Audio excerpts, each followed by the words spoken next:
Muy buenas tardes para todos. En nombre del Instituto de Hidrología, Meteorología y Estudios Ambientales IDEAN, quiero extender un saludo muy especial a la Delegación de Conservación Internacional y a todos los delegados de los países y organizaciones quienes nos acompañan en el día de hoy.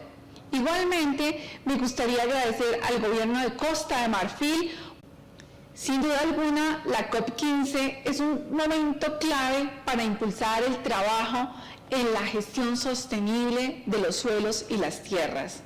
Para Colombia, el suelo representa un recurso indispensable, ya que de él depende la producción del 98% de los alimentos que consumimos, la regulación del agua y el clima, el carbono y la materia orgánica, la biodiversidad, de eventos extremos como las inundaciones, los deslizamientos, avenidas torrenciales, las sequías, entre otros.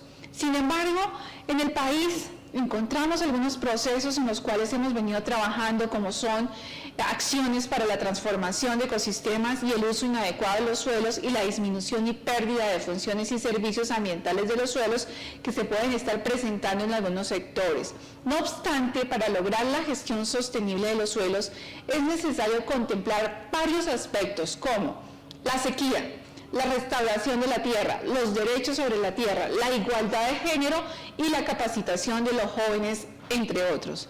Estoy segura que las discusiones llevadas a cabo en las sesiones de la COP15 tuvieron un resultado positivo y direccionarán las políticas de diferentes países hacia la gestión sostenible de los suelos.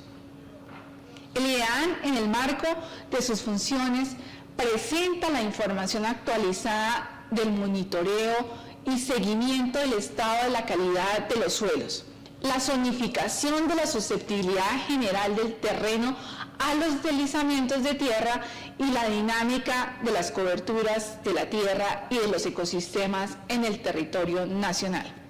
Es por esto que hemos generado varios instrumentos técnicos para el monitoreo del estado de los suelos en Colombia, como lo son el protocolo para la identificación y evaluación de la degradación de suelos por erosión año 2015, el protocolo para la identificación y evaluación de los procesos de degradación de los suelos y tierras por salinidad año 2017 y el protocolo de degradación de suelos y tierras por desertificación año 2019.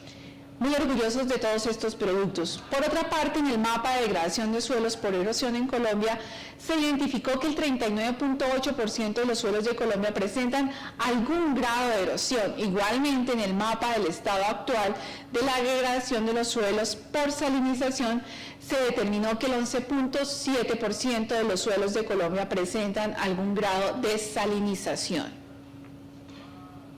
Adicionalmente, este año implementaremos el monitoreo de sequías, un monitor de sequías, el cual nos permitirá complementar la información que le proporcionamos al país en esta materia.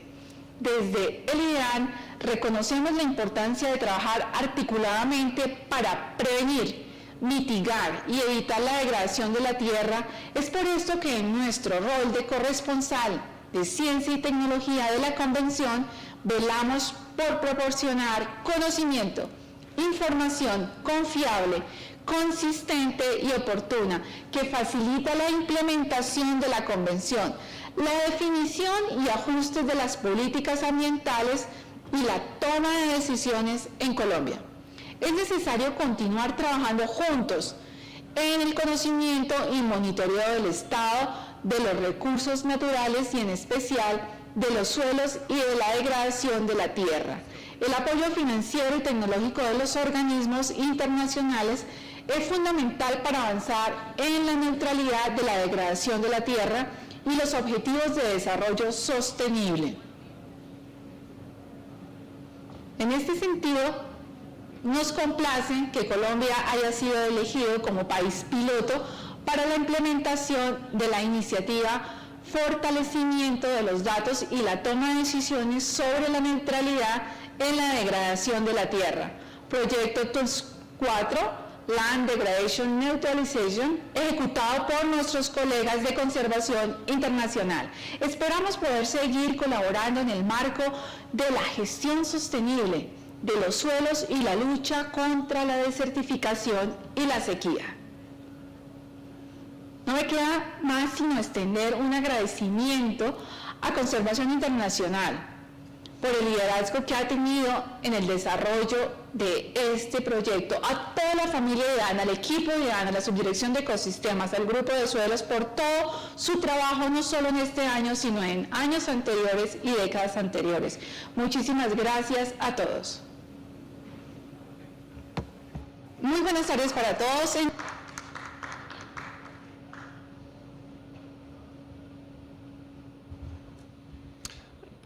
So, of course, thanks to the director for the welcome. Again, my name's Alex Walla from Conservation International. What I'm going to do is give a quick overview of what our focus will be for this session today.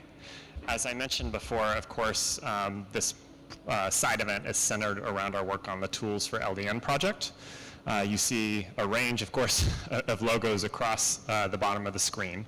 So I'm from Conservation International, but we have partners in Tools4LDN is a partnership among a number of organizations: Conservation International, Land Potential Knowledge System, WOCAT, IDEM, who of course we saw a welcome from before, the Minambiente in Colombia, UC Santa Barbara Earth Science, and of course we are supported by the GEF.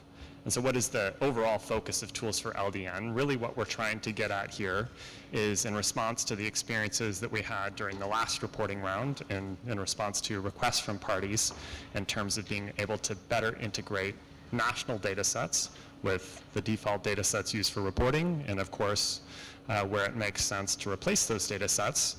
The goal of Tools4LDN was to really focus on providing improved methods and tools both for reporting to the convention as well as for addressing the challenge of land degradation within countries. So we'll talk a lot about reporting to the UNCCD here today, but I just want to say that of course reporting is one key focus, but what we're really trying to focus on here is coherence among the various data sets and tools that are used both in support of reporting as well as in support of planning. So there's a number of different components of the Tools4LDN project. As I mentioned before, of course, one is around improvement of the various indicators that are used for assessing LDN. You may have seen earlier in the week, there were a number of side events. I spoke at one actually yesterday in terms of some of the innovations around reporting within Trends.Earth, which is a tool developed by Conservation International that were supported by this project. I'll speak a little bit to that here today. The other focus of Tools4LDN is around improving the understanding of socio-environmental interactions between drought, land degradation, and poverty. So of course this relates to strategic objectives 2 and 3 of the UNCCD. Thirdly, and this is this third and fourth are really a key focus for the event today, is around supporting planning and monitoring of land degradation, really from the field to the national scale. So you'll hear a lot today about experiences, of course, in Colombia as our pilot country, in terms of how we can actually marry data collected in the field and data from national level data sets with those data sets and tools used for reporting. And of course, the fourth key aim of the project around supporting the UNCCD and signatories by building capacity around planning, monitoring, and reporting for LDN. So in terms of what you'll see here today, of course, we already had a welcome to the event from the Director General. What we'll give you is, as I mentioned before, there's 3 main tools that you'll be hearing about today in the context of our work through Tools4LDN in Colombia. We'll give you a little bit of background on each. So those, again, are Trends.Earth, Land PKS, and WOCAT. Whoops, actually this is an old slide. Sorry, there's a slight change here. But we will be talking about the policy context in Colombia. That's actually going to be flipped to the end of the event, which I'll talk about in a moment. But then you'll be hearing more about some existing monitoring data sets and platforms that already exist in Colombia and that we've been building upon within the Tools4LDN project. And you'll be hearing from Reynaldo Sanchez with IDEM. And then we'll focus on really how are we bringing all these tools and data sets together within Tools4LDN, what's actually been the experience from the field. And we have Ingrid Teixier from WOCAT/FAO who will be speaking to that. And then lastly, we'll have some broader thoughts around what are the conclusions that we've learned from this project and how might we actually scale what we've learned here more broadly. So first we'll hear from Kat Chamberlain, who will talk about some of the work she's been doing to bring data sets together and the potential for further integration among some of these tools. And following that, we'll have Baron Orr, chief scientist, of course, lead scientist rather, with the UNCCD, who will speaking a bit about his thoughts in terms of the outcomes of the project here, and then potential for scaling more broadly. I think we have, this is an old version. Apologies, 1 second, technical issue.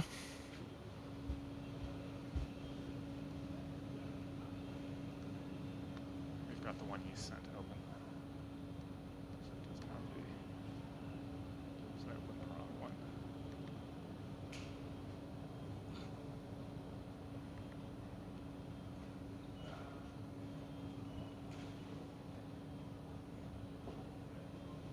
Okay, there we go. Now this is going to be confusing because they're all in the wrong order. That's okay.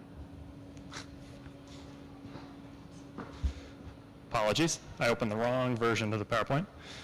I will spare you going through the same slide again. But as I mentioned before, the key focus here is really how do we integrate among these tools, which I've mentioned, using, of course, the example of Colombia as our pilot country and sharing the learnings from that work.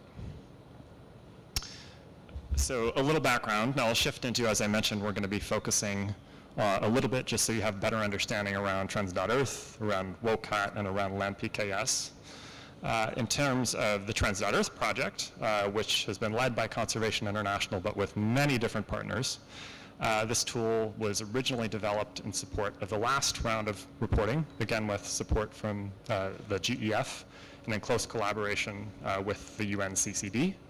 And the key goal, of course, of that work was to inform country reporting by allowing countries to really nationalize data sets. So both to draw on the best available agreed upon scientific products at the global level, as endorsed by the good practice guidance developed by the UNCCD, which has now seen a second revision, while at the same time being able to nationalize those data sets and allowing countries to be directly responsive to the agreement by parties to use insofar as is possible national data sets in support of reporting to allow countries to really integrate their own information so it can directly inform national reports.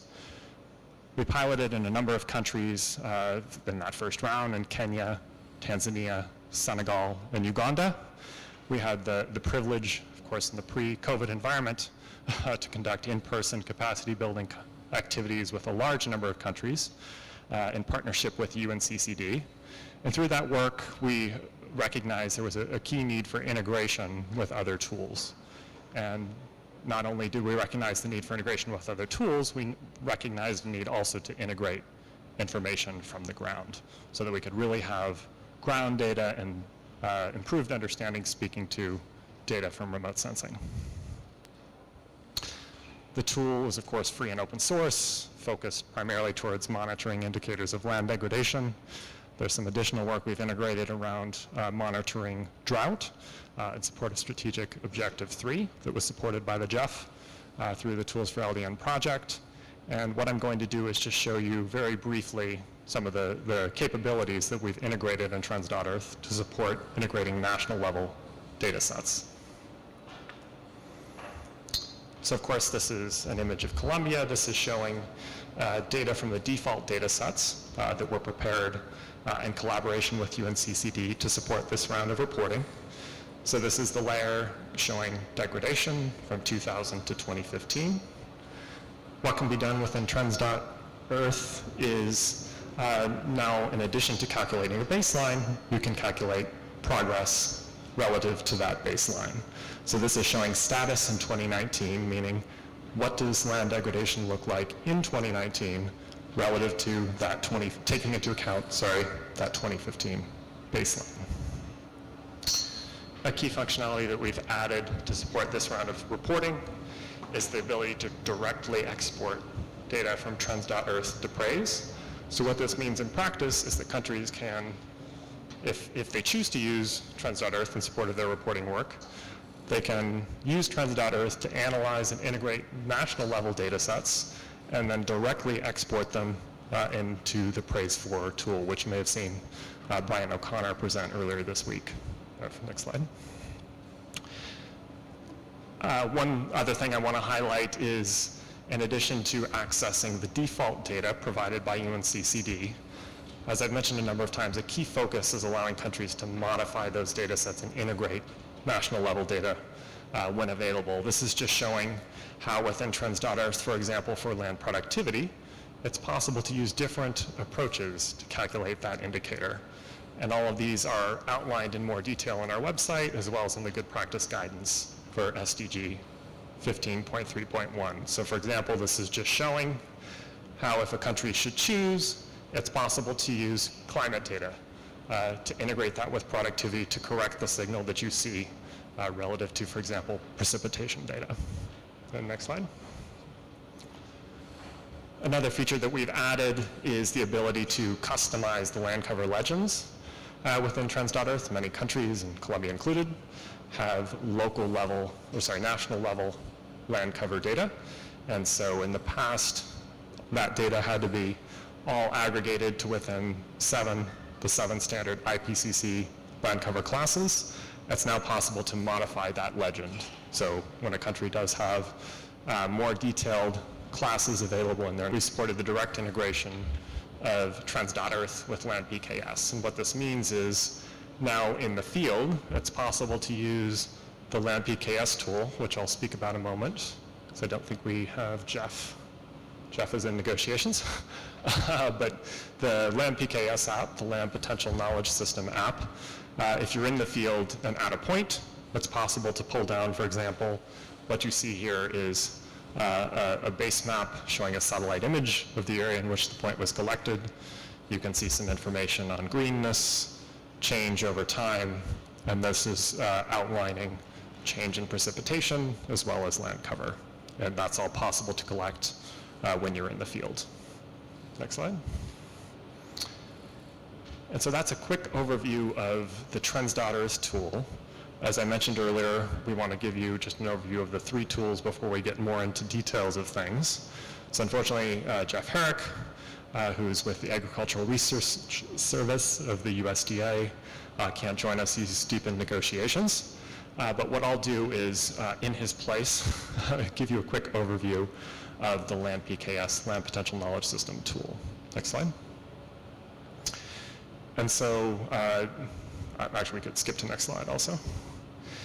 What is LandPKS? LandPKS, or Land Potential Knowledge System, is a freely available mobile app, both for iOS, so for iPhones, as well as for Android, that allows you to, in the field, both view information from remotely sensed data sets like Trends.Earth, as I mentioned, and other global data sets, as well as to collect information on the ground in terms of soil quality, texture, a number of different parameters. What you see on the map here is just everywhere you see a red dot is a place where there's LandPKS data that has been collected in the field. So it's actually, in addition to a very useful app in terms of direct usage in the field, also a very large database of information around soil and land potential around the world. Next slide. So why might you use the LandPKS application? So of course, the key focus here is around trying to determine land potential. But then, as I mentioned before, it's now actually possible through the support of the Jeff and the Tools4LDN project to access information directly both from Trends.Earth, as I showed you before, as well as from WOCAT, which Tatenda will speak to in a second. And then, of course, lastly, a key interest is around quantifying and monitoring land cover and soil health. So if you download the LandPKS app, again, it's freely available in the App Store on Apple phones or on Android phones. What you'll see is you can open it up and you can add a point, which I'll talk a little bit more about in a second. And just right from the get-go, you can access information on land cover, on slope, et cetera, at your point, while at the same time also collecting data directly within the field to inform results that you get back from, for example, the WOCAT database. Next slide. So why is it important, of course, to understand land potential? So one is to understand how you might avoid degradation. And this, again, ties closely back to what you'll hear about in a moment about some of the linkages with WCAT in terms of some of the technologies and practices that may be appropriate in an area in terms of sustainable land management and restoration. And the other key interest, and of course this is one thing that's been used widely for, is to understand how you might produce better in an area. So how you actually maximize production within a particular land use in terms of where you might apply fertilizer or not based on information you can collect through the Land PKS app. Next slide. So this is just an example of how Land PKS might be used in the field. So for example, here you see pasture in the front, you see maize on a sloping hillside in the back. And what you might do with the Land PKS app is understand, if you were to go into the field and actually collect data, you might understand here where would make the most sense, for example, in terms of fertilizer applications or growing maize in order to maximize production while reducing soil erosion. So the Land PKS app can be used to collect that data, and now through the linkage with Land PKS, with WCAT rather, and with TransEarth, to really understand what types of SLM practices might make sense in an area. Next slide. And so this is just showing directly how this will look in the Land PKS app if you were to download this. Were Jeff here, he could do a better example than me of actually showing you a live demo of the app. But what you'll see is there's a number of different tabs here if you actually open the app up, one of which will link to the WCAT database, another to trends.earth. There's also, of course, other data sets from FAO, ISRIC, and other partners that are integrated in the app. Next slide. This is just one thing to note, and similar applies to trends.earth. Both have been developed with the understanding that, particularly when you're in the field, offline usage of the tool is important. This is outlining how you can use Land PKS in the field. So it's actually possible to, for example, if you know you have a field campaign upcoming, back at your hotel or wherever you may be where you have internet access, it's possible to add sites into the app when you do have internet, such that information from WCAT, from trends.earth can be pulled down into the app and stored offline. And then it's possible to go into the field and directly input information while viewing data that was already downloaded and stored on your phone. Next slide. And so just again to understand the flow here, basically the idea is that using the Land PKS app in combination with, for example, trends.earth, which can pull down global data sets around current condition, it's possible to collect more site-specific data within the Land PKS app through the linkage with WCAT to then understand what types of SLM practices might make sense in a particular area, to collect monitoring data then with Land PKS. Of course, you can integrate remote sensing data from trends.earth as well. And then the ultimate goal of all of this is both to, of course, improve reporting to you in CCD, but then ultimately, of course, have direct impact on management on the ground. And I think that's all I have. So you've heard now about two of the tools that we'll be discussing in this session. I'll hand over to Tatenda, who will give you some more details on the WCAT tool. Thank you very much. So, as I think most of you know WCAT, I try to make it very short, but I still going to explain a little bit something what it is, because we still are streaming it, and maybe we have also some online people following us. So WCAT is the World Overview of Conservation Approaches and Technology, which was established 30 years ago with different institutions and individuals from 50 countries all around the globe. And WCAT supports innovation, decision-making, sustainable land management through the following 4 pillars. First of all, what I just mentioned, the global open sustainable land management network with experts, be it individual or institutional, which are coming together to bring the knowledge and to disseminate it on a global level. Second, the open access global sustainable land management database, which is since 2014, it is selected as the primary recommended database for sustainable land management best practices. That means that UNCCD parties can use the as the WCAT database to report their best practices towards the institution. Some more information on that in a minute.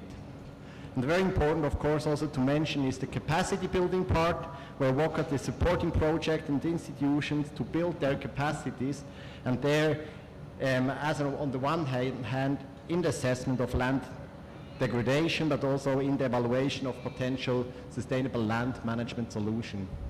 And finally, to harmonize and further develop tools, methods, actually that pillar why we are here today. I mean, we all know globally many tools, platforms and applications are popping up almost every day, and it's quite a jungle for the users, and it's difficult to know which one to use, and therefore we would really like to contribute to link these existing tools to help the parties, to help the users to find their path through the jungle of tools and platforms.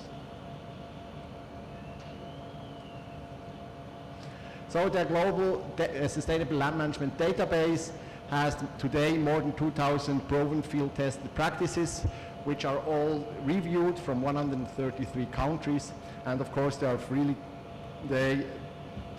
accessible, and you can download an overview, a standardized overview of all the technologies and approaches.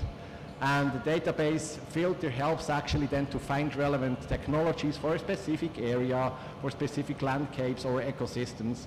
And new lessons learned, good practices from projects, programs, or also from individuals can be freely uploaded, and after a review process they can be shared worldwide. So the database can not only be accessed through the initial platform of WCAT or through the visualization tool, it can also be accessed through an application program interface. That means through an API, different other platforms and tools can access specific information they want to get from WCAT, and that's actually also the potential of WCAT then to being linked with other platforms, with other applications, and that's how also it supports us very well in this project as well.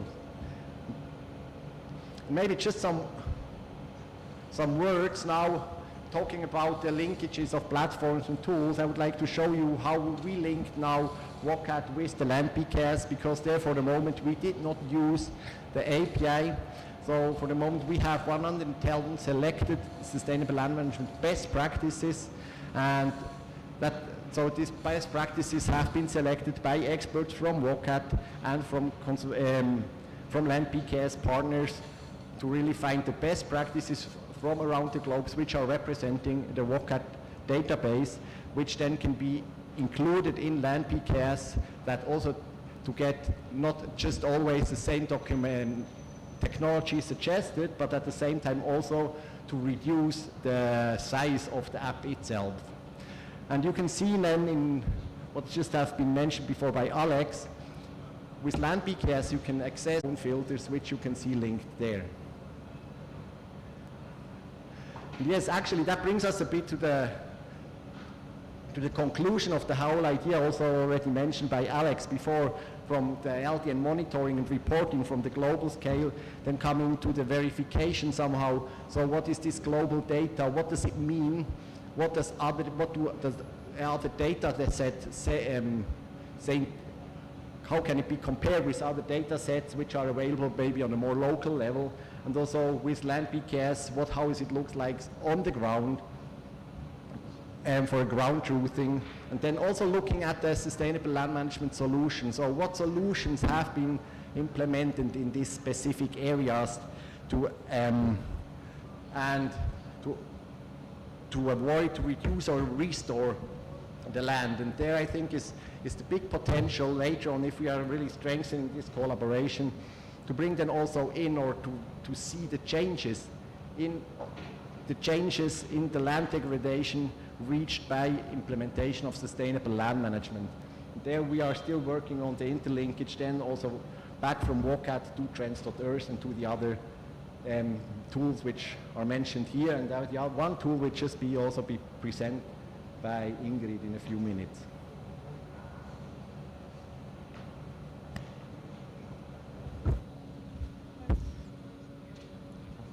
Definitely, thank you, Tatenda. Oops, get away from the speaker. Thank you to Tenda for that.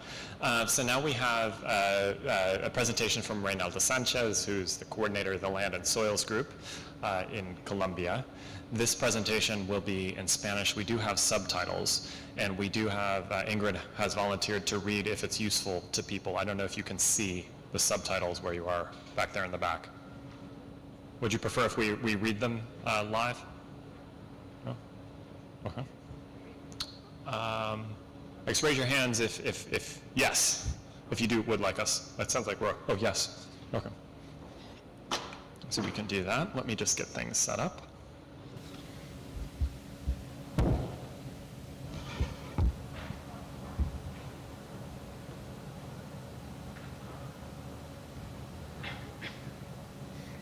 Buenos días.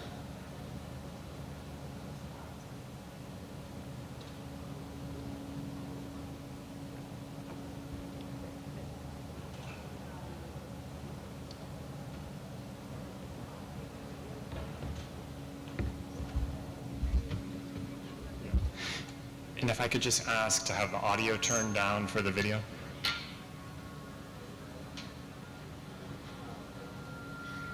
Buenos días. Mi nombre es Reynaldo Sánchez. So if we could turn down Reynaldo's video, audio. Meteorología y estudios ambientales. Okay. So let me start over. Give it to you. Buenos días. Mi nombre es Reynaldo Sánchez. Soy funcionario del Instituto de Hidrología, Meteorología y Estudios Ambientales de Colombia. Agradezco inmensamente la invitación y la oportunidad de participar en este evento paralelo organizado.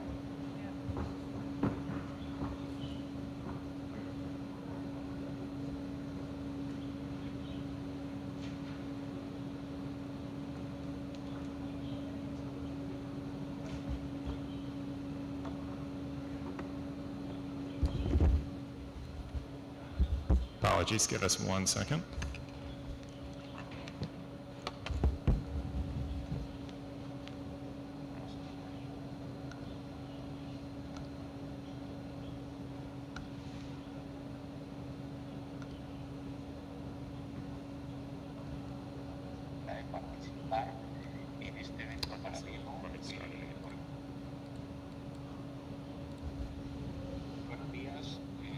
Hello, my name is Reynaldo Sanchez.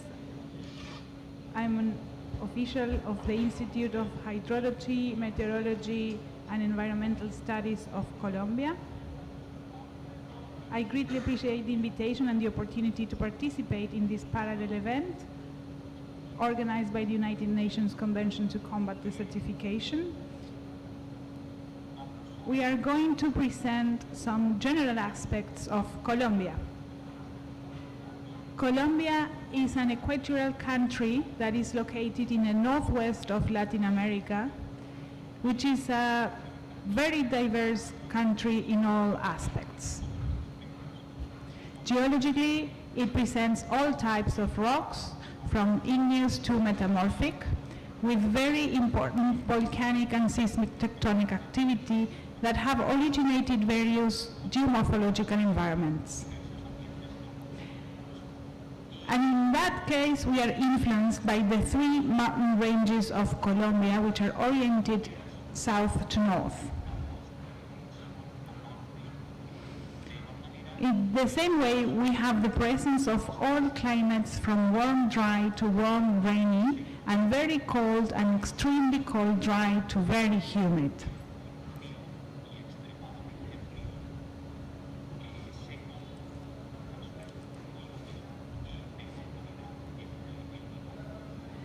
This gives us an advantage.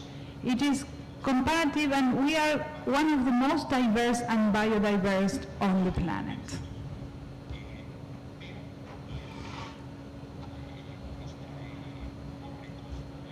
It also brings us some very big challenges, and since our territory is currently occupied by about 50 million inhabitants, we carry out various uses, land uses. These uses, because they have brought some incidents, mainly the transformation of our ecosystems and our natural environments, which, speaking of soils, we are also an edaphically diverse country, since we have 11 of the 12 orders of the soil taxonomy in America.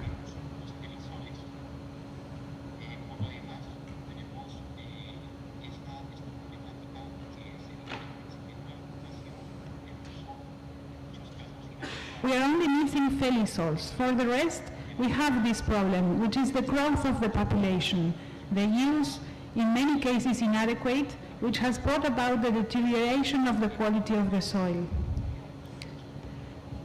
And with this decrease and loss of the functions and environmental services of the soil, which translates into the deterioration of the quality of the soil. Faced with this problem, the Colombian state and heads and the Ministry of the Environment and Sustainable Development have formulated some strategies for trying to adequately manage the soils in Colombia. And with this, we have the formulation of the Policy for Sustainable Soil Management in Colombia, which has several strategic lines for its implementation. And within this, we have strategic line number 4, that the one that leads the IDEAM, which is the monitoring or follow-up of the state on soil, and for which it has formulated a state monitoring program.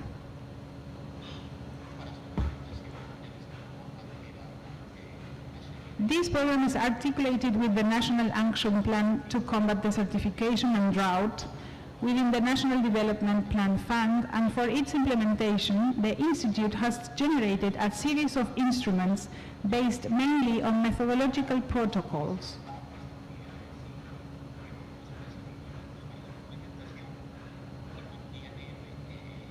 In order to standardize the monitoring and follow-up of soil degradation. These protocols are structured by phases, stages, activities and recommendations and guidelines for their implementation, and contain the conceptual framework, the technical framework of how to implement the monitoring of each of the degradation processes that affect our soils in the national territory, and are available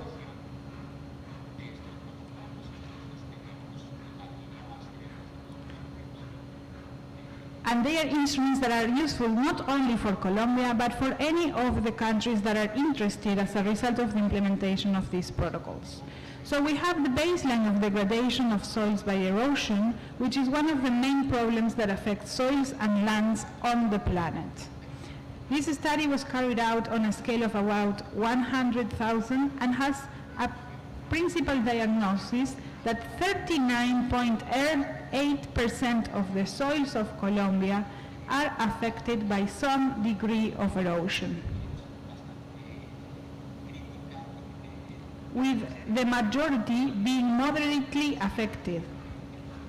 And that is a condition of soil degradation that is quite critical, and we must always keep under observation, because it's right on the threshold.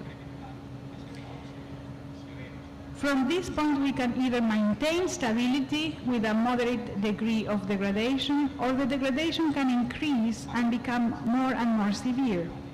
This map and this baseline of soil degradation is a reference for validation of global tools.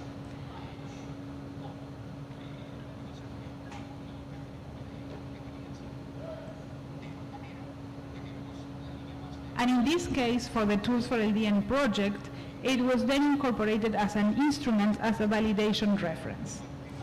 Likewise, we have the baseline of soil degradation due to salinization in Colombia. The salts, let us remember that it is known in the world as the white death of soils, that unfortunately in our country we already have very advanced grades. Also with 11.7% of the soils of Colombia presenting a degree of salinization. And this occurs mainly in the dry areas of the Colombian territory, and where there is major activity and in agricultural and livestock uses. This map is also incorporated as a validation layer for the Tools4LDN project. Similarly, the country has the baseline of soil degradation by desertification, which is the central focus of this convention and what brings us to this COP15. So Colombia, despite being an equatorial country, has large dry areas, and 26.7% of the national territory are dry areas, and therefore are susceptible to soil and land degradation processes due to desertification. This is a project that is in the process of being implemented, and that of course will also be a benchmark and validation for these international initiatives that are being implemented by the UNCCD. In the same way, the Institute, within its strategic lines, that is the monitoring of the state of natural resources, carries out the monitoring of the dynamics of land cover. So we have some monitoring since the year 2002, 2009, 2012, and most recent 2018.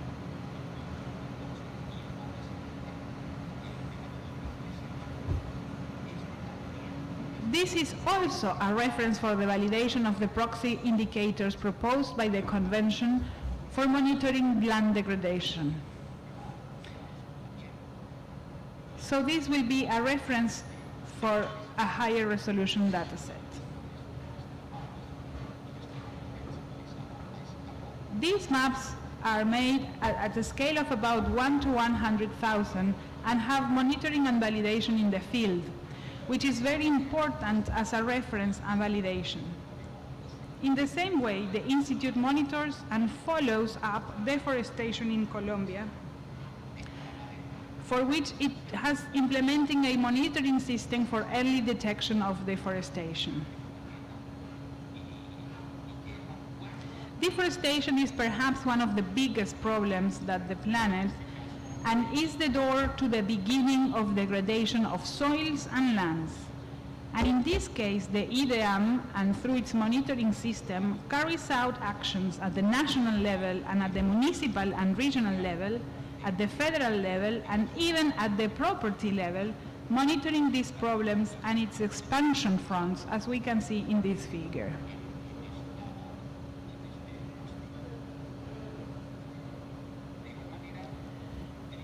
Also, the Institute has a baseline for soil carbon monitoring.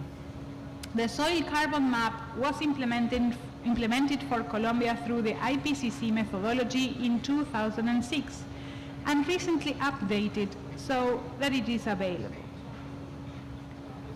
This map is a projection for carbon for the year 2017.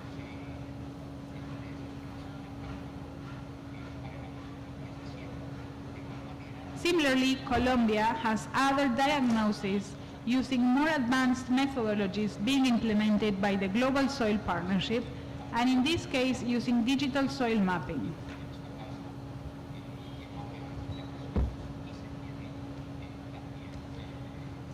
There is also an estimate of the soil carbon stock through this mapping technology.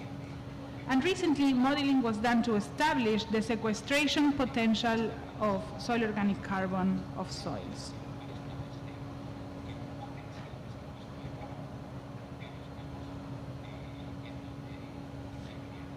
Many of the country's institutions intervened in this effort. And of course, these results will be reference and validation for the diagnosis that we have at the global level, to make reports at the level of the convention. I would like to say that this soil degradation monitoring and follow-up program is articulated at the international level with the objectives of sustainable development, with the 3 conventions, with the United Nations, within the United Nations, and of course with the Land Degradation Neutrality Initiative. Being central, which is very important and which brings us to this event. In this same way, it is articulated, and we are articulated with FAO and the Global Soil Partnership. Finally, I would like to comment that this project, this initiative led by Conservation International and WOCAT, is very important because it has provided us with other tools which are necessary to continue implementing in the country and continue improving. Therefore, it is necessary to continue working together on the knowledge and monitoring of the state of the natural resources, and especially soil and land degradation. The default information provided by PRICE is currently not aligned with the national evaluations of soil and land degradation, for which it is necessary to incorporate the information from national indicators, like the ones I have just introduced for you, so that these diagnostics are represented in the global reporting, and so that they will support informed decision making. These are all very valuable tools which we necessarily have to articulate. In the same way, it is very important to have the financial and technological support of international organizations. In this case, like the GEF, and the case of the global mechanism that is financing the conventions. It is fundamental to advance in the knowledge, in the monitoring and follow-up of the degradations of soil and lands to allow reaching our land degradation neutrality targets and the Earth and the Sustainable Development Goals. Thank you very much for your attention.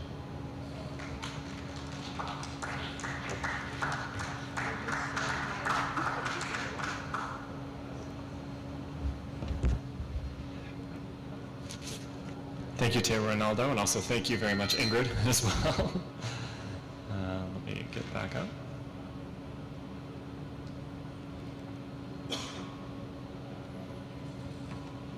And so now I will turn it over to Ingrid, who will speak to you a bit more about WOCAT, and then also and also about the data collection and work that she conducted in the field in Colombia. Over to you, Ingrid. Thank you, everyone. It's a pleasure to be here to talk about our experience in Colombia with the national experts.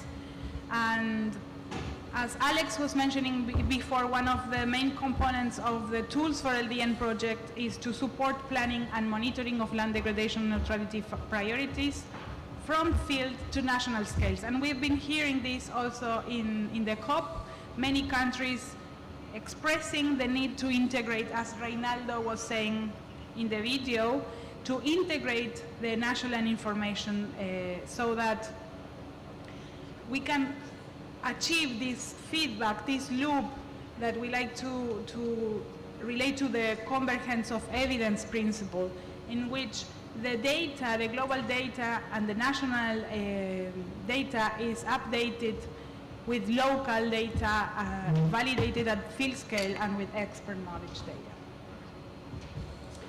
So this is, for example, in the land degradation neutrality report from Colombia. In the left, we have the national map of soil erosion. You can see that there are some areas in the north that are red with high levels of erosion, but in the default data that you can see in the right map, these areas look green, as even improving in some cases, or either stable or improving. So,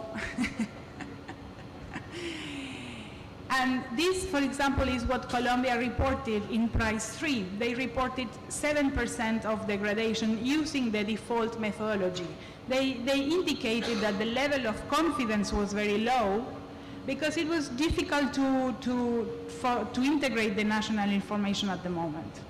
But they know, and we just heard Reynaldo saying that more than 30% of the country and the experts have, using these protocols and validation on the field, more than 30% of the country has degradation. So here we have a huge difference that can impact our global estimations of land degradation when we use the default information and data. So I would like to show you briefly. We have recently collaborated within the Tools4LDN. We built this application. There is the link together with WCAT, Conservation International, and FAO, where you can very easily compare at global, at national scale also the SDG 15.3.1, the proportion of land that is degraded.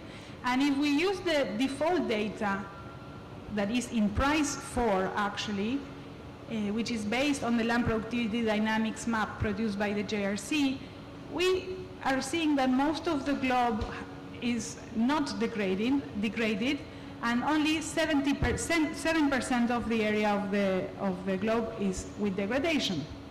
So this is not what we are hearing in the COP. No? We are talking that we have 40% degradation, but still the default data that we are using is much lower degradation.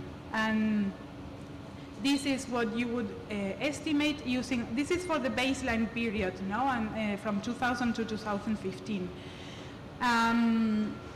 Using an LPD calculated with the Trends.Earth methodology, there is 15% degradation. Of course, you can also, in Trends.Earth, there is not only one way, you can modify parameters to estimate a land productivity dynamics. And with FAO and WCAT, we produce another land productivity dynamics map based on our experience working with countries in GEF projects that would be hopefully more representative. And we are seeing 25%. So if you compare the three maps, you can see there is a very big difference, no? So this is what we've been hearing also in Colombia from the experts. We need to improve our, we need to integrate national information. And the Tools4LDN project also has a component on capacity building that was very important. When we held, unfortunately we were last year with the pandemic, it had to be virtual. And we had 7 workshops that are online also, and everyone can access them. But early this year, a few months ago, we could conduct a workshop in Bogota and start our field verification. So the main goals of the field verification was to link and integrate the field assessments with the national maps. So now I will ask everyone to think that we are in a very cold place. Imagine the breeze. So what we wanted to do in the field was to link and integrate the field, what we see at field scale, with the national maps. The national maps from Colombia, and also the maps produced by the default methodology and Trends.Earth. And it tried to identify and explain the reasons behind the areas of agreement and disagreement. Because the maps not only disagree in terms of how many hectares or the proportion of land that is degraded, but they also disagree on where these areas are. So this was one of our main goals.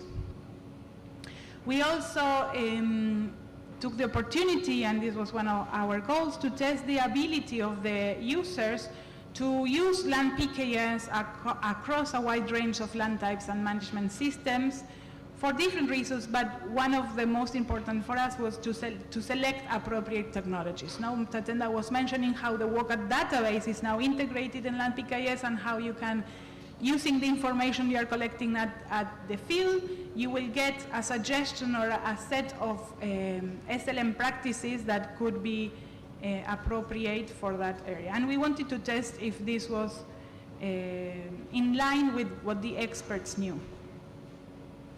And also, of course, to collect information and experiences to provide recommendations to other countries to scale out from Colombia. So this was a very nice field trip. We had a lot of engagement from all the institutions that we saw before. And we went to 2 regions. Colombia is so diverse in terms of everything. It's a great country to test these tools, but we focused in the Caribbean region and in the Andean region. And I wanted to show you,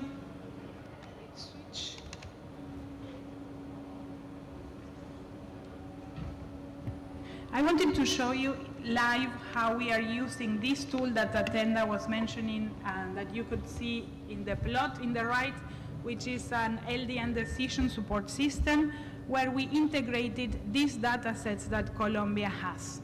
So in this plot that we are seeing here, this is an area where we know the history of the use. We try to go to areas where we knew the history.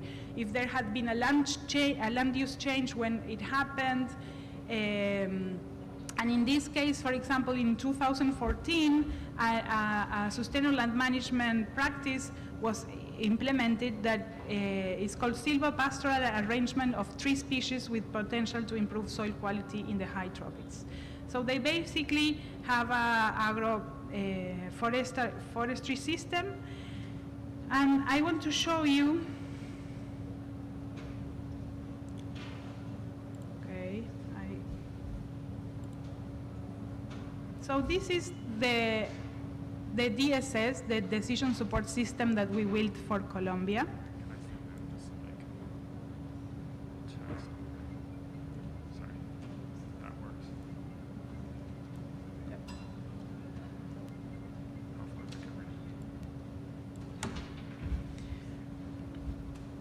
And here we have different layers, including salinization and erosion degree from Colombia. But I will just show you how we are using this to verify and fulfill these objectives that I was mentioning before. So the coordinates of the area that I was just showing you are, I don't remember them, so 4.68 for latitude. So you can include them here. 68.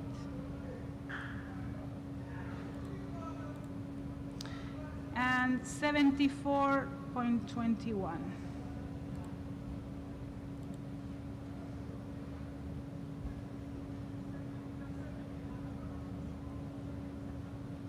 So if you press go,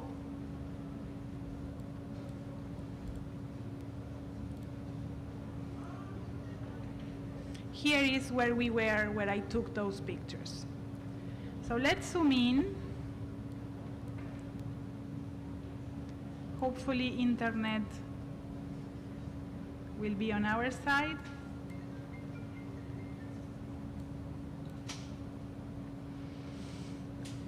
So here you can see the plot. And what we can do here is to use this drawing tool. This was the plot, it was 2 hectares. You can select it, and you can calculate statistics for this plot that I drew. So here we can see that it was almost 3 hectares. And here we can compare the different maps. So we can see, for example, the national map of erosion was saying that this area had moderate erosion degree. The susceptibility for salinization was low. Here we can compare, for example, for the baseline with the default methodology for the period before the SLM was implemented was positive or stable. With Trends.Earth, LPD was all improving, and with the FAO, LPD, it was degrading. So which one is correct? That's the question, and that's why we are going to the field. But you don't only need to go to the field. You need to also know the history of the land use of that area.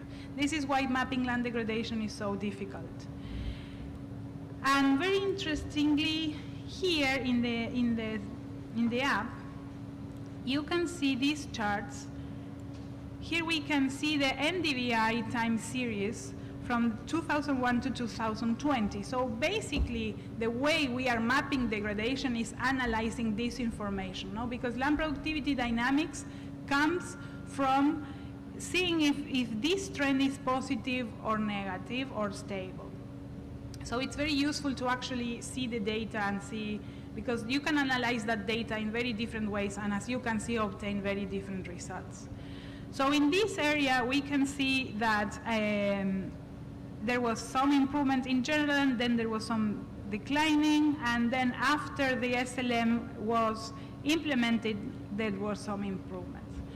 And this is what we have been doing with all the sites that we visited in different land covers and land uses and types of degradations and degree of degradation.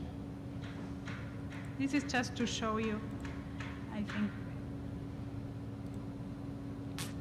Alex, how do I need to go back there? The system also allows to do other functionalities like the multi-criteria assessment and so on, but I think now is not the moment to show them. But anyone can access it through these links. And this is very important because decision makers sometimes are not GIS experts or do not have the time or the resources to actually be able to use more complicated tools.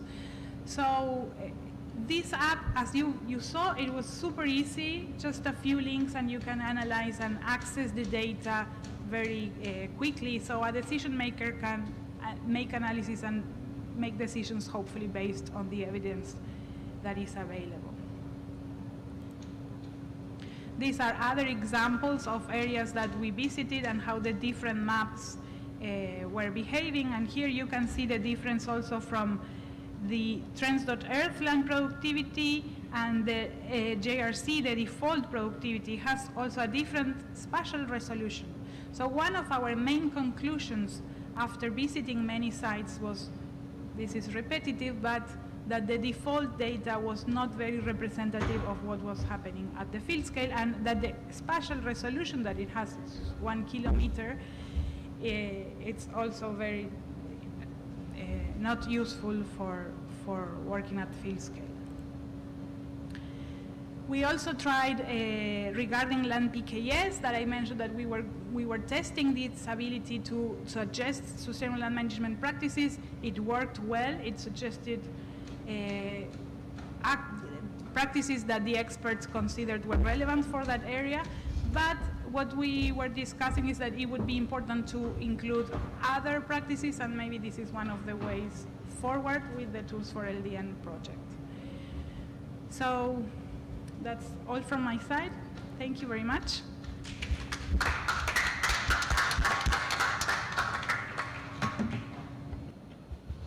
Thank you very much, Ingrid. And apologies just on the heat. Thank you for bearing with us. We're trying to get things turned back on, but feel free to get up, move around if need be. Find the breeziest area. Yeah, thanks for your patience. So we do have actually two more speakers. And so first I want to introduce Kat Chamberlain, who's also from Conservation International. So Kat, some of you may have seen, she had a presentation at a side event earlier in the week on some of her work on impact forecasting. But what Kat is going to highlight is the potential, as you've seen, really what we're looking at here today is how can we actually integrate across all these various tools, across data sets from the field up through the national scale. And then of course, ultimately the question is how can we actually understand what the likely return will be from these types of investments in SLM, et cetera. So I'll hand over to Kat to give a word there. Thanks, Alex. My name is Kat Chamberlain. As Alex mentioned, I'm from Conservation International. Today I'm going to talk very briefly, I know it's very hot, about some of the new work we've been doing around forecasting. So we're doing new tools, we're developing new tools called impact forecasting, and this is when you can look at historic and current information, input various parameters such as temperature, population, elevation, slope, various information about the site, and start to forecast into the future expected returns on conservation investments. So we've started a pilot study in Brazil, collecting data from the GEF, the World Bank, CEPF, Europe Aid, trying to look at how different conservation investments are impacting natural land cover change over time. And we can make projections, the next 20 years and input climate data in the next 20 years, also if we have a better understanding of how we expect populations and roads to change over time, how that will impact our return on investments. So all the work that we've seen today is incredible. I really like how Ingrid showed there's different ways to calculate what we're seeing now, and we need to kind of have better resolution around our integration across our tools. And this is even more important for forecasts. The better we can currently understand how these interventions are working today, we can better forecast in the future and try and minimize that amount of error. So our goals are to try and integrate, again, across these different, like WOCAT, include more and more information, and then also extend more globally, so hopefully partner with folks from Colombia and extend our work to more countries, and also integrate across conventions so that we can look at indicators not only around land cover, but also around biodiversity and socioeconomic outcomes. And I think that is all I have. Thank you.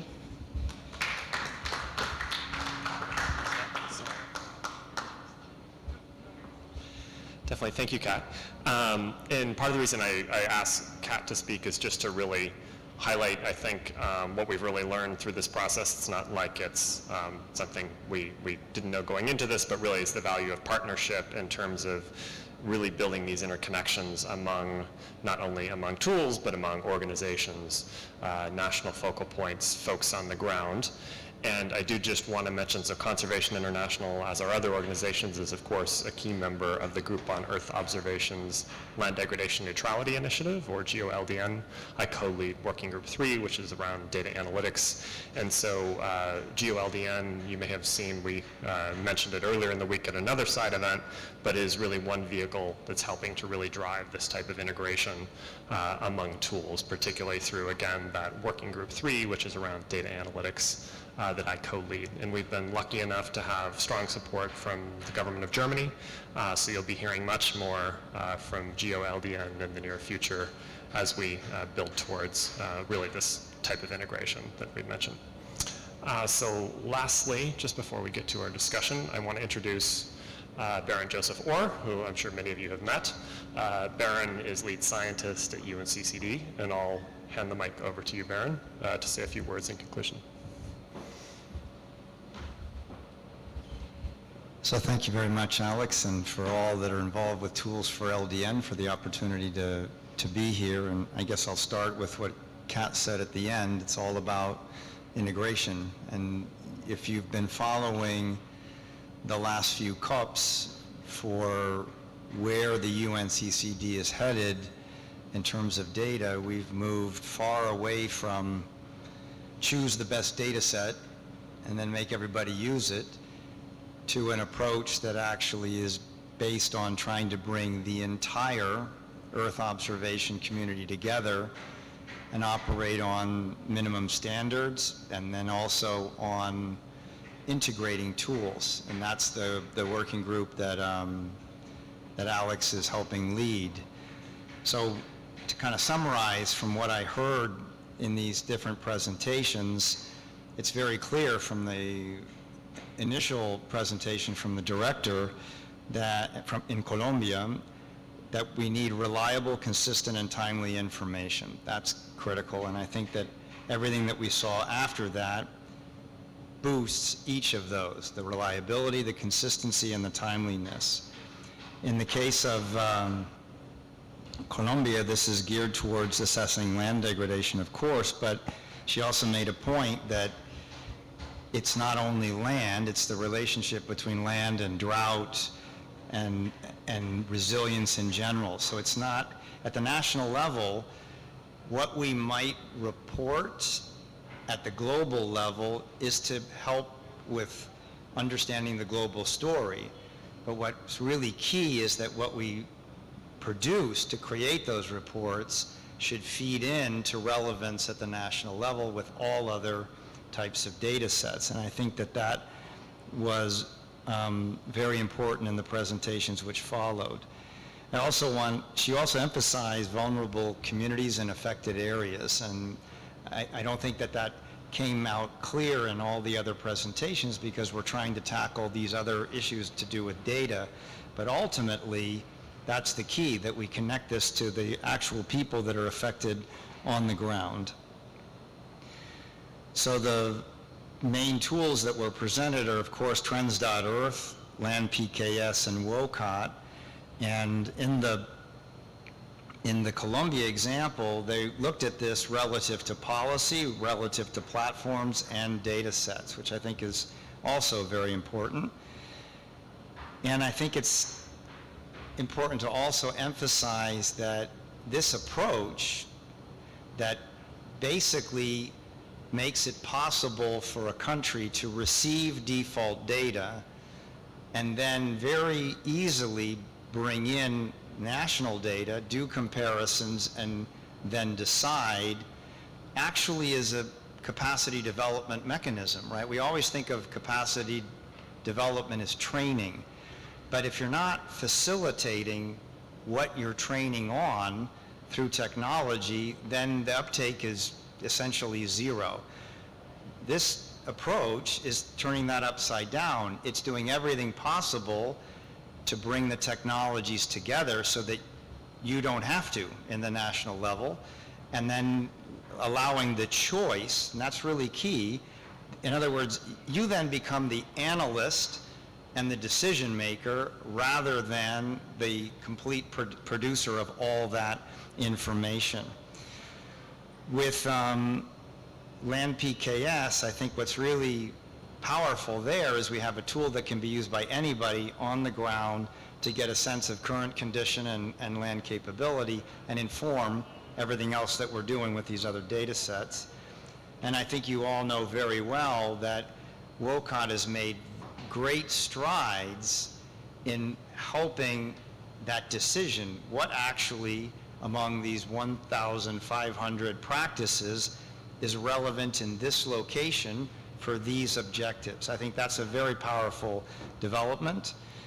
The presentation that followed by he's actually the national focal point for Colombia, when he went through the various dimensions of their monitoring approach, also made it clear that there are priorities in Colombia that are not necessarily directly, they can be indirectly, but they're not directly related to the indicators that are used by the convention. Well, that's true everywhere. You all probably remember that in 2008, the study that was done where they polled all countries came up with, I don't remember, like 1,500 unique indicators. It varies everywhere. But again, this approach makes it possible to ensure the right information is being used in country. And then I think it was very powerful in what Ingrid presented, that it even goes further than what is possible in the comparisons inside Trends.Earth to actually look at down to the plot level. I think that's extraordinary. And I think that it reminds me, when I first started, I've only been the lead scientist for, 4 years, but I actually interfaced with the convention way back in 2010, where there were no indicators selected yet, right? It was really a struggling period for the convention. And I remember, I think the gentleman was from Tajikistan. He put his hand up and he said, "What about the voice of the farmer?"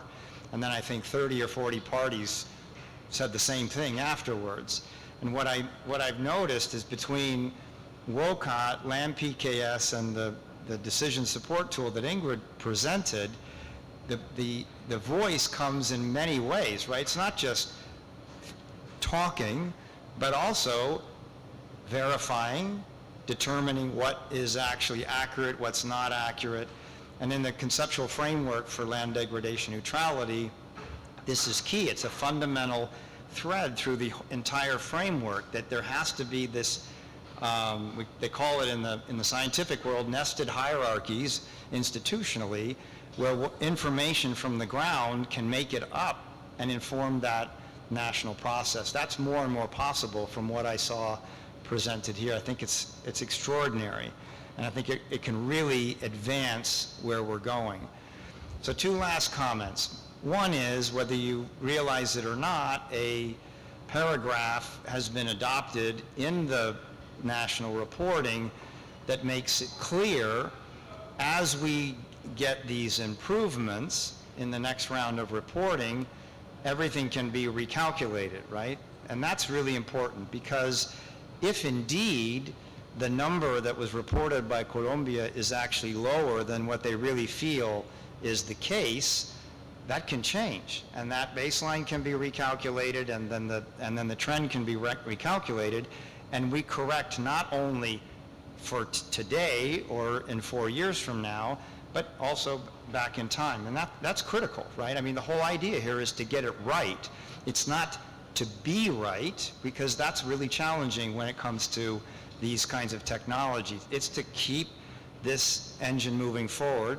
And then the last comment is, that's the whole point behind partnering with the group on Earth observations. What people don't realize is it's an intergovernmental body as well, but it's a unique one because it also is an interorganizational body. So that means the NASAs and the FAOs and the European Space Agencies and many others can contribute to this, but they have to do it in a way that makes it easier for countries. So it's not about choosing which is best, it's about everybody working towards a common goal, which is really cool. That's all from my side. I pass it back to Alex.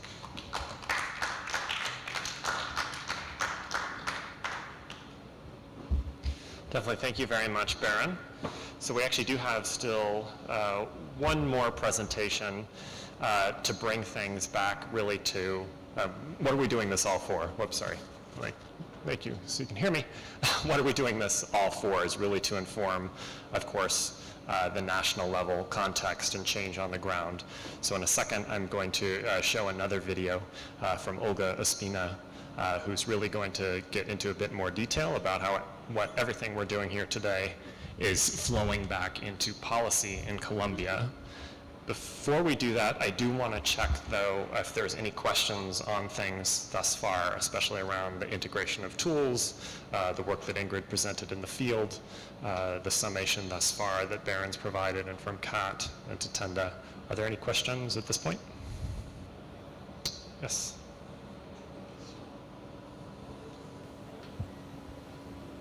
Thank you very much, and thank you for all the presentations. I think my question is around the identification of key drivers of land degradation in Colombia, of degradation and even soil health. What really are those? Because I'm thinking that is one way that will inform policy in terms of land degradation neutrality. If you know what the drivers are, so that those drivers can then be dealt with. For example, in issues of land tenure, systems, for example, the tragedy of the commons becomes one of the key drivers, of land degradation. And if the land tenure system in the country allows, or allows for the tragedy of commons, where the spaces that belong to no one, and as a result no one cares about them, then there needs to be policy, around that. I will just share an example from my country, Eswatini, whereby that land is then allocated through, the traditional authorities to people that will look after the land and then benefits, from that land in terms of livelihood improvement. And in that way, you have people that really care about the soil health of that area because they benefit from it. So that then drives policy towards land allocation and the land and the turnaround, if I would put it like that, of the land tenure system. I also wanted to ask, whether, in terms of capacity building, not in necessarily in developing the tools, but in the ability to use, the tools at the ground level. For example, when you talk about soil health, communities, have their ways of how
tenemos bastante información, es que hemos tratado como de solicitar a la Convención de Naciones Unidas de lucha contra la desertificación y la sequía, que incluye, por ejemplo, el tema del indicador de erosión del suelo, pues estamos como en ese proceso.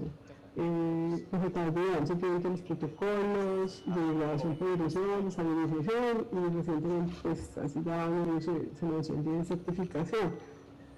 Entonces, bueno, aquí entonces el inicio, nosotros hacemos parte de los 194 países de la Convención de Naciones Unidas de lucha contra la desertificación y la sequía, a través de la Ley 461 del 98, pues somos ya país parte, y pues es importante como resaltar que aunque esta es una de las tres convenciones provenientes pues de la Conferencia de Naciones Unidas sobre Medio Ambiente y Desarrollo de 92, pues importantemente es como de la que menos recursos ha tenido, pues, aunque los suelos son el soporte de la biodiversidad y también servicio de regulación del cambio climático, pues afortunadamente ha sido como un tema un poco rezagado a nivel mundial. Pues, más recursos para las otras dos convenciones, esperemos que esto pueda pues cambiar próximamente. Nosotros hemos desarrollado 6 informes, el Plan de Acción Nacional de Lucha contra la Desertificación y la Sequía, que es el instrumento de la convención con que se operativiza en todo el mundo. Nosotros lo lanzamos en 2004, pues tenemos que hacer una actualización de ese plan de acción de lucha contra la desertificación y la sequía. Pues es importante pues, mencionar que en esa conferencia de las partes 13 pues, se lanzaron las metas de neutralidad de la degradación y, pues, y se lanzó ese nuevo marco estratégico a 2030, y nosotros pues, estamos ahí, nosotros presentamos las metas voluntarias para la neutralidad de la degradación. Entonces aquí este es nuestro plan de acción nacional. Entonces es importante pues como resaltar en ese concepto de certificación, pues que este se ha tomado en la convención, que es la degradación de tierras en zonas áridas, en lugares y zonas secas, que es el foco del trabajo de la convención, y pues sobre todo por el tema también de la variabilidad climática y de actividades antrópicas. Entonces, en el protocolo de certificación de IDA pues, se acogió esta definición que se pone aquí. Entonces, la degradación de tierras de zonas áridas y humedales sublimada secas, resultados de variaciones climáticas y actividades humanas, debido a la pérdida del equilibrio natural y la disminución de las funciones ambientales y la producción biológica y económica, que ponen en peligro la diversidad biológica y también la supervivencia humana. Entonces, pues es muy similar a la definición de la convención. Pues quiero notar que la convención nosotros la incluimos en el Plan de Acción Nacional de Lucha contra la Desertificación y la Sequía. Aquí, digamos, mencionando un poco en relación con el último informe que se presentó en 2018, pues revisando las plataformas, lo que hay disponible en PRICE, nosotros encontramos pues algunas inconsistencias, por ejemplo, el área del territorio colombiano que aparece, y nosotros hicimos pues, las observaciones, entre esas, pues el área del territorio continental está en 123.983 kilómetros cuadrados, y pues realmente nuestra cifra oficial es de 1.141.748 en continental, y en total incluyendo pues toda la zona marina 2.070.408.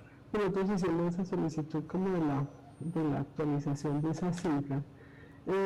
Aquí podemos mencionar que este piloto de 3 años de Tools4LDN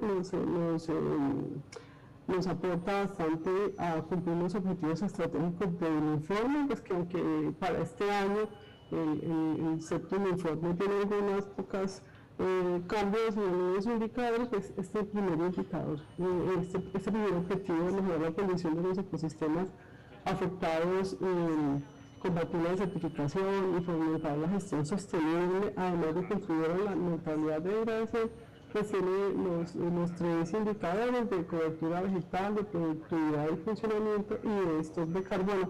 En el primero, pues el aporte va a ser fundamental en lo que se ha trabajado en este proyecto piloto. Esos son los documentos que nos han servido de soporte pues, para todo el trabajo que hemos desarrollado en el tema de certificación de sequía.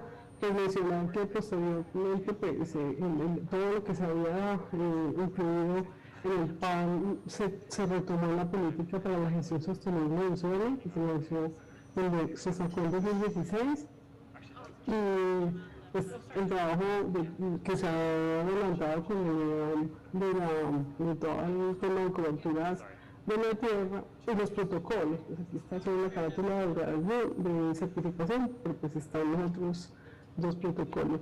En cuanto a la política, pues mencionar que pues allí está todo el trabajo que se hizo conjuntamente con IDEAM y con otras instituciones para determinar cuál es la problemática de la degradación de los suelos en el país y los tipos de degradación, química, física, biológica, y todo el estudio muy detallado que se hizo que sirvió de soporte para la política. Está también la zonificación de degradación de suelos por irrigación, pero les digo que los suelos un 40% tiene algo grave, desde muy severa, pasando por severa, moderada, ligera. Entonces está, pues aquí vemos pues, en el Caribe y las regiones andinas pues, de las con más procesos erosivos se tienen, y por eso fueron las que nosotros escogimos inicialmente para las metas de neutralidad de la degradación. Y aquí está también por departamentos, pues este fue el trabajo que se hizo conjuntamente con la UNCA, el IDEAM y el Ministerio de Ingeniería. Es una universidad, se trabajó con ella. Y entonces, obviamente, otra vez están aquí los departamentos del Caribe y también la región andina. Están las magnitudes en ese gráfico. Aquí en la política para la gestión sostenible del suelo, pues tiene estas líneas estratégicas pues, que pasan desde todo el fortalecimiento institucional, toda la capacitación, la formación, la educación, la planificación, un tema de monitoreo y seguimiento a la calidad de suelos que está a cargo del IDEAM en su programa que ha estado trabajando desde hace unos años. La necesidad de trabajar en investigación y obviamente en restauración de suelos, que pues esa es una de las metas voluntarias que se incluyeron, pues tenemos esta de restauración sobre todo.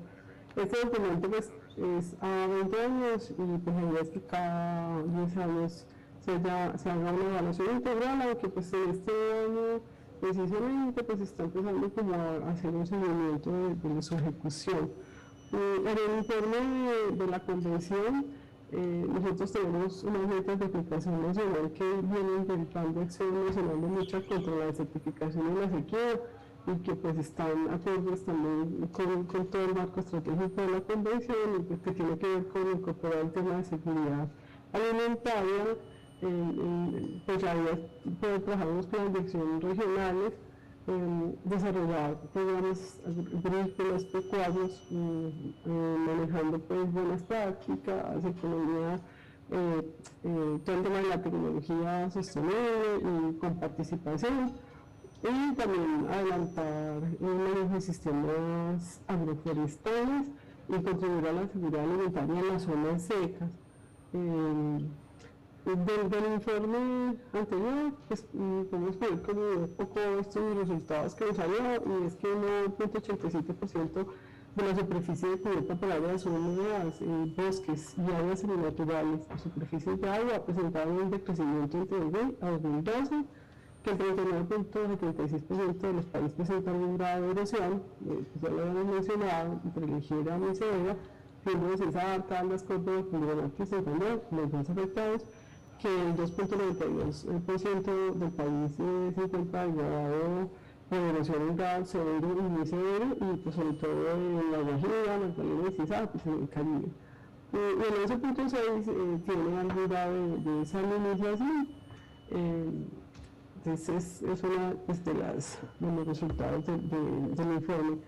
En cuanto a la neutralidad de la degradación de los suelos y las tierras, pues traje aquí la definición que tiene la convención, y es un estado en el cual la cantidad y calidad de los recursos de la tierra necesarios para respaldar tanto las funciones del ecosistema y también mejorar la seguridad alimentaria se pueden ser estables o pueden incrementar a través del tiempo y también de los ecosistemas.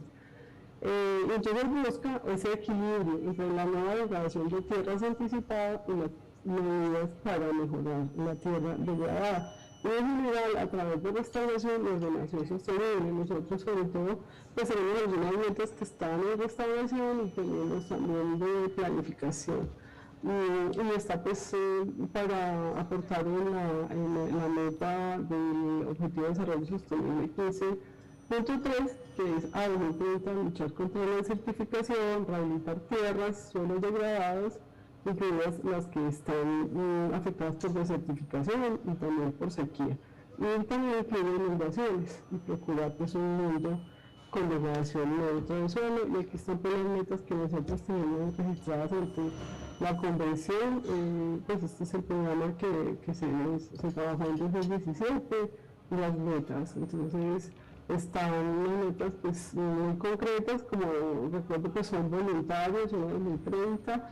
Entonces, rehabilitar 300 hectáreas de suelos degradados por deforestación y por conflictos de uso y erosión en municipios costeros, Canaleta, Puerto Escondido y Las Córdobas. Restaurar 3.400 hectáreas de cobertura de bosques en el Caribe, mejorar la productividad del 8% de suelos degradados pues, por sistemas ganaderos no sostenibles en Magdalena, mejorar la productividad de 1.645 hectáreas de suelos que actualmente tienen cultivos de pastos hacia sistemas agroforestales en Calzucre, mejorar la productividad de suelos en 150 hectáreas en Guadalajara y para 2.500 productores en La Guajira, preservar 499.700 hectáreas de bosques en Magdalena, Cesar, Sucre y La Guajira y Tolima.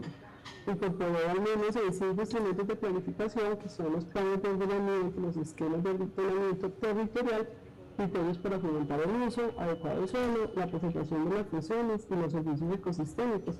Esto en el marco de la política para la gestión sostenible del suelo y restaurar tierras degradadas en la región caribeña y andina a través de la iniciativa 2020, pues que ahora ya pues, se amplió hacia 2030. Entonces, hemos pensado cómo cumplir las metas de neutralidad en la degradación de las tierras. Entonces, inicialmente, pues, gestionar proyectos a través de las autoridades ambientales y los entes territoriales. Estos proyectos, pues, esperamos que se puedan avanzar a través de los fondos que administra el Ministerio de Ambiente y también del Sistema General de Regalías. Adelantar un proyecto tipo de restauración de suelos y de recuperación en el marco del Plan Nacional de Restauración, Restauración Ecológica, Rehabilitación y Recuperación de áreas disturbadas y también de la política para la gestión sostenible, pues el marco de esa estrategia que se tiene de recuperación. Adelantar convenios con universidades, centros, institutos de investigación para adelantar esos pilotos. Cumplir el programa de conservación y restauración del bosque seco tropical, pues aquí lo vemos, este programa se lanzó y va a 2030 y tiene incluidas las metas de neutralidad de la degradación. Utilizar el sistema de monitoreo de suelos, el CENSUS, que se desarrolló a partir del sexto informe y avanzar en la ejecución del proyecto Tools4LDN con las autoridades ambientales regionales y los interesados. Entonces, aquí les traigo un poco, pues, ¿qué es el CINCHES? El CINCHES se denomina Sistema de Monitoreo y Seguimiento del Estado de la Calidad de los Suelos. Ese se desarrolló en cumplimiento del Programa de Formación del Plan de Acción Nacional de Lucha contra la Desertificación y la Sequía y también aporta a cumplir los indicadores mínimos de gestión de las autoridades ambientales, pues como parte de la resolución 667, pues que ya está incluida en el decreto 1076 de 2015, que es el decreto único ambiental. Entonces, ahí está incluido el índice de conservación de suelos y los porcentajes de suelos degradados en recuperación o rehabilitación. Pues además, aparte de esto, pues la idea es que se puedan incluir todos los documentos, la producción científica, toda la información, y eso es bueno, todo lo que se ha generado a través de los trabajos de IDEAM, del IVAC, de todas las otras instituciones pues, que trabajan en suelos. Y la idea es que las corporaciones, las universidades, los interesados tengan un acceso al sistema y puedan consultar y también aportar información. Y para finalizar, pues quería mencionar que nosotros tenemos la Alianza Nacional por los Suelos que se suscribió el 5 de diciembre de 2019 en el marco del Día Mundial del Suelo.